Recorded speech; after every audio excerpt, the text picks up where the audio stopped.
The rise and fall of the Mongol Empire. Friends, the one who ruled this world did so through their bravery and strength. While many great empires have left their mark in the annals of history, today we are going to talk about an empire that was one of the most powerful in world history.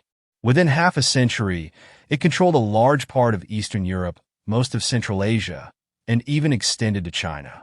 At its peak, from the mid to late 13th century, the empire's borders stretched from the Sea of Japan to Anatolia, in Western Asia Minor, which is now Turkey. Friends, this empire was the Mongol Empire, one of the largest empires in history, stretching over an estimated 9.27 million square miles across Eurasia. The Mongol Empire flourished until 1268 and played a significant role in world history. The empire began with the unification of the Mongol tribes under the leadership of Genghis Khan in the early 13th century. However, despite ruling a large portion of the world, certain events started in 1327 that eventually led to the empire's downfall. Today, the Mongol Empire is recognized not only for its brutal military tactics, but also for its success in uniting various cultures and promoting trade across its vast territories. In this video, we will discuss the rise and expansion of the Mongol Empire and briefly explore the reasons behind its fall. So let's start with Genghis Khan and the formation of the Mongol Empire. Friends, the founder of the Mongol Empire was Genghis Khan. There is no exact information about his birth, but modern Mongolians generally believe that he was born in 1162 near Lake Baikal, which is now located in the far east of Russia. His original name was Temujin at birth. During that time, there was no single empire in Mongolia. Different tribes were constantly fighting amongst themselves. In one such fight, Temujin's father was killed. Temujin had a half-brother, and tension arose between the two for control of the family. Temujin eventually killed his brother. The story goes that one day after hunting, Temujin's brother took off with some fish, which angered Temujin, leading him to shoot an arrow into his brother's back. There are many such stories, as is common when discussing the 12th century.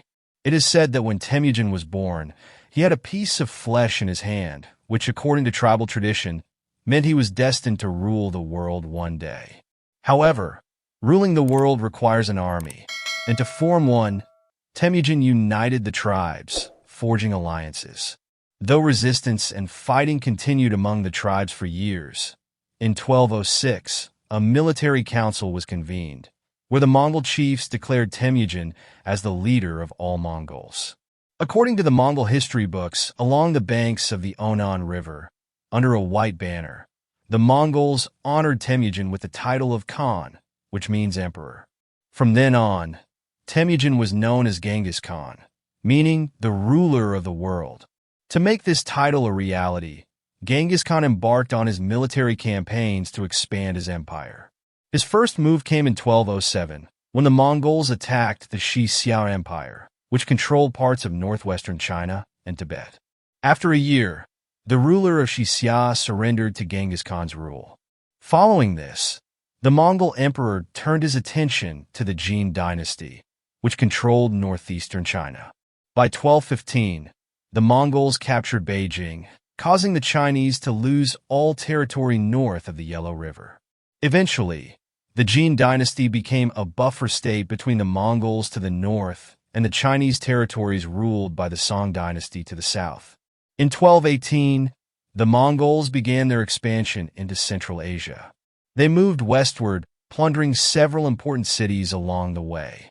By 1223, the Mongols had advanced to southern Russia and the Crimean Peninsula, but their territorial expansion did not extend beyond the Caspian Sea.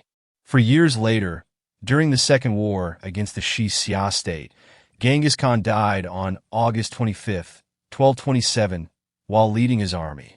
Genghis Khan's eldest son had died the previous year, and he had a falling out with his second son.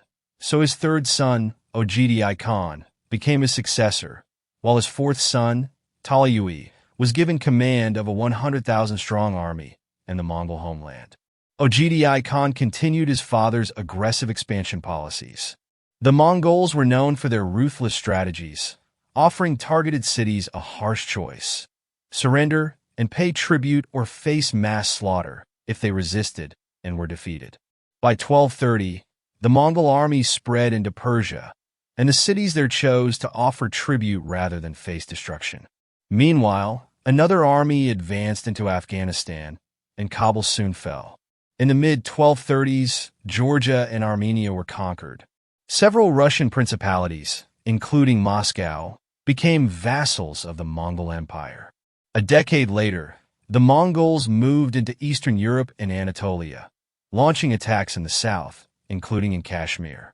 In 1240, the Mongols burned the city of Kyiv, the current capital of Ukraine. Meanwhile, in Asia, the Mongols advanced into southern Tibet. By 1241, they had entered the Indus Valley and laid siege to Lahore, though they were unable to take full control of the region. By the 1250s, the Mongols had taken control of all of Tibet and began moving towards southern China, though the conquest of southern China took decades and was not completed until 1279. By 1259, when Mongol Khan died, the Mongol Empire had reached its largest extent, stretching from Eastern Europe to the Sea of Japan, and from the frozen north of what is now Russia to the warm borders of India in the south.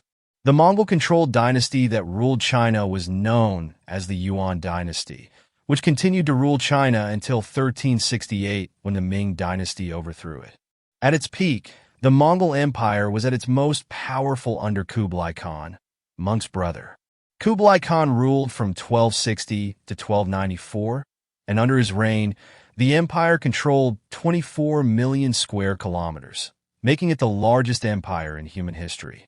This territory extended from the White Sea in the north to the Indian Ocean in the south, and from Anatolia and Eastern Europe in the west to the Pacific coast of Asia in the east. Indeed, the Mongol Empire remained the largest empire in history until it was surpassed by the British Empire, which at its peak in the early 20th century controlled 35.5 million square kilometers. But the question arises, what was behind the Mongol Empire's rapid expansion? Their army was undoubtedly brutal, but how did a nomadic army overpower the world's greatest civilizations? The answer lies in the Mongols' military tactics. First, the Mongols built their army based on merit, while their enemies often placed relatives and favorites in high military positions. The Mongol army was highly mobile and highly skilled, capable of advancing quickly even in harsh weather conditions compared to their adversaries. The second reason was Genghis Khan's open-minded approach to religion. While he personally followed a tribal religion that worshipped the sky, he did not impose any restrictions on other religions. As a result, people of all faiths joined his army. Third, their horses were equipped for long campaigns, and the soldiers were lightly armored compared to other armies, allowing them to move quickly. Mongol soldiers were especially skilled in the art of siege warfare. For example, Mongol engineers could build siege machines on the spot using nearby trees. They were also highly efficient in gathering intelligence and planning their military campaigns carefully. Mongol soldiers controlled their horses with just their legs while fighting, leaving their hands free to shoot arrows even while on the move.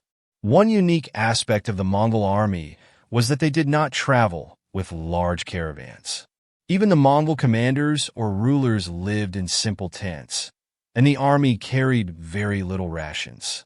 In times of need, they would kill and eat old, wounded, or sick horses. Effective governance also helped the Mongols expand their empire and maintain it. One aspect of Mongol rule was their policy of religious tolerance, allowing the empire's subjects to practice their faith freely. The empire also made extensive use of an efficient postal system that connected China, the Middle East, and Europe, enabling communication across vast distances. However, not all of the Mongols' measures to maintain order were benevolent or painless. The